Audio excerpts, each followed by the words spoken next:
Hello, how are you all? Thank you very much for taking the time to watch this video. I do appreciate it. If you'd like to like it, and if you've not subscribed, it'd be very welcome. Any tips, hints, advice, please leave them at the bottom of the page. I'm more than happy to read them all, and I'll reply to every one of them. They do help me and help me a lot. In this video I am carrying on with the farm tunnel, basically painting it, adding the scenics, building the bridge, the roadway to it, and then hopefully having a running session at the end. Hope you enjoy it, and I'll see you later. So here's the finished tunnel after painting it grey. Looking pretty good, and that's the far side of it. Sorry about using stills, but the video camera packed in. From this point you can see how close it comes to the edge. I wanted it like that. I then started to create the bridge for the road, card and various bits and pieces. Used the cardboard and got the curve, put the edges on with the walls, and then had to sort out the part at the bottom for making sure that I got enough clearance. Had a little play about with it. Reason to take it on and off. Put these little lugs on, and then you can see that it fits quite nicely over that bit. I tried my largest coach, and it fitted pretty well. It works pretty good, looks good. Probably painting and it'll blend it in a bit better. This video here will show you how I worked it through. I'm quite pleased with it. Right, so now I have completed more or less the structure of the bridge. At least you can see here I've put a little pillar underneath. I'll get that painted. Put the sides on. I've got to put the sides on the brickwork on that side as well. On the top there, then on both sides I've got the little edge it sits on. So, and I've done that, so basically I can take that out, put it to one side, then lift this off safely without having to disturb anything else. So that's there. So this foam has been stuck down, and what I now need to do is to cover that paper towel and glue so that I can create a contour there for the uplift for the bridge. Once that's done, I've got a roadway to put in, and then obviously finish that bit off, and then that bit's done. And then hopefully I'm gonna get this now painted, the side of the hill painted, put some darker grey and highlights to create that bit of brown and green on certain parts, just to create the illusion of a mountainside. So that's where we are now.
So I'm now giving the farm mountain a bit more colour. I've added extra light grey and then some dark, very watered down black to give some contours on the edges. Once this is all dry, I've added a bit more paper towel and make that a bit smoother. Once this is all dry, I can then highlight it with some white. I've also sprayed the first coat on to seal that in there. You can see that's going to look quite impressive when that's done. Made a few mistakes along the way. The nice thing about this paint is that you can correct it as you go along. So quite happy with the effect so far. From over here it looks very good. So it's a case now of waiting again for all this to dry.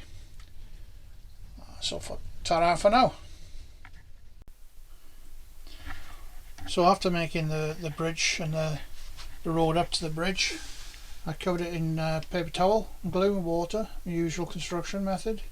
You can see it's starting to blend in now. And then I've then painted it grey and highlighted the rocks as I normally do.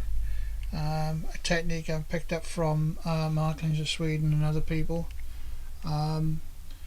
Just going to add a bit more colour onto that, just to give it a bit of different aspect really. Started painting in the road. Can't do this bit here because it's still wet. We're painting the road there, the track going up, and you can see there I've got the farm, cottage, and at the back will be the like a stables, and I've marked out where the track will be, because the top of that then I'll be grassing and getting on with that as soon as it's dry. And there'll be a barn at that end there, so I'll have to blend in a bit of a track from that bit in to make it look as if the farmer's driven his vehicles over it. So yeah, so that's that bit done. Slow progress, but I'm hoping as I pull it out you can see that it's getting there. Also painted the bottom brown where the tracks are running through. That'll all be covered with ballast and bits of scenery just to cover all that. But as you can see, it's moving on. The issue I've got in the shed is because with winter now coming in and it's quite cold, put the heating on and it dries out, and turn the heating off, it gets damp in buckles. So I'm coping with all of that at the minute, just about. But I'm hoping you'd appreciate that from there it's starting to look pretty good. So I'm quite pleased with that. So I'm going to tidy up now in the shed and hopefully start trying to run some trains through, because I need to make sure that the tracks are still working. It's been a while since I've done a running session. So for now, that's it.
So after the first attempt, you can see that I've got the grass on. I think I've got a bit too much on, but I can always scrape it off afterwards. Looking at the track going up, That bit there, for example, right in the centre, that might need a bit of scraping, or I could put a few boulders on it, even some trees on it. So I'm not too worried about it. You can see I've kept the rest of it. Just want the grass to fall naturally over the side, really. So we'll see how it looks when it's finished. So, but yeah, I've got a few bits and pieces to do on the side.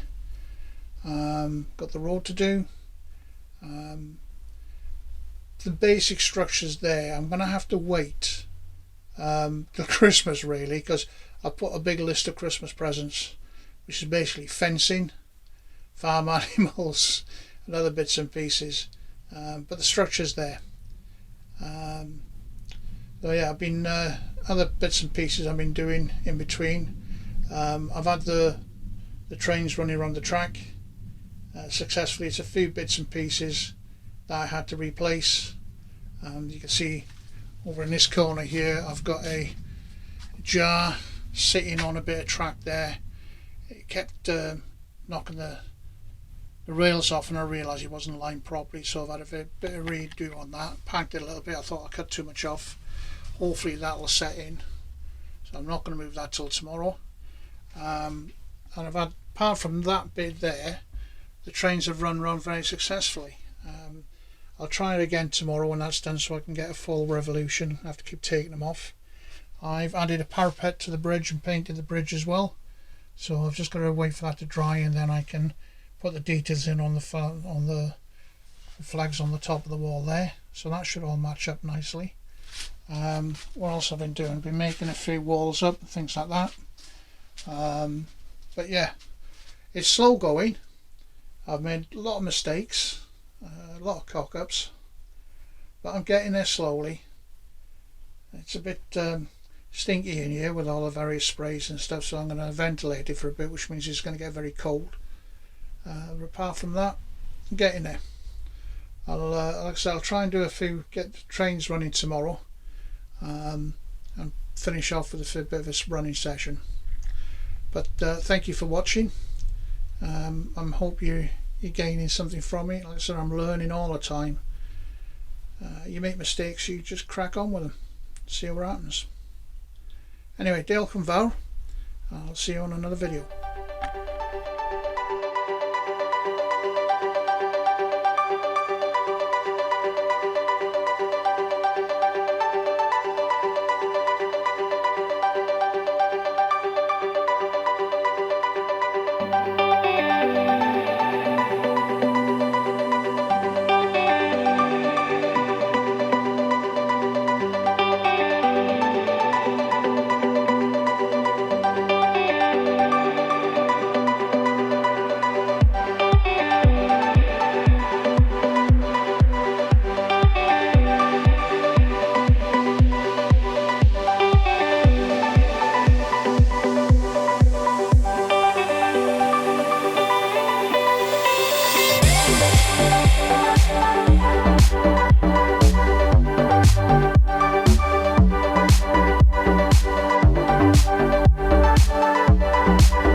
those of you who are observant, you'll see that there's been a bit of a change. Actually, it was a disaster, because right in this corner,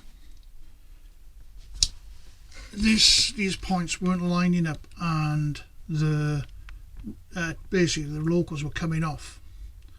So I thought, I know what I'll do. I'll just undo him a little bit, tidy him up, straighten him, etc, etc.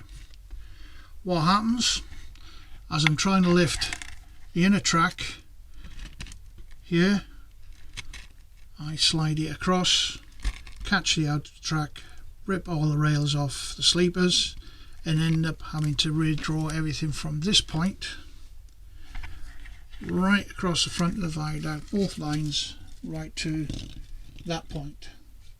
The problem is I do not have any spare track, and I need to replace this now. It gives me an idea. It's a bit small for that corner, so I'll get a bigger one anyway. So I'm off down to the model railway shop. Great Eastern Railway Shop, here I come. Bit of a disaster, but that's what it's all about. Take care for now.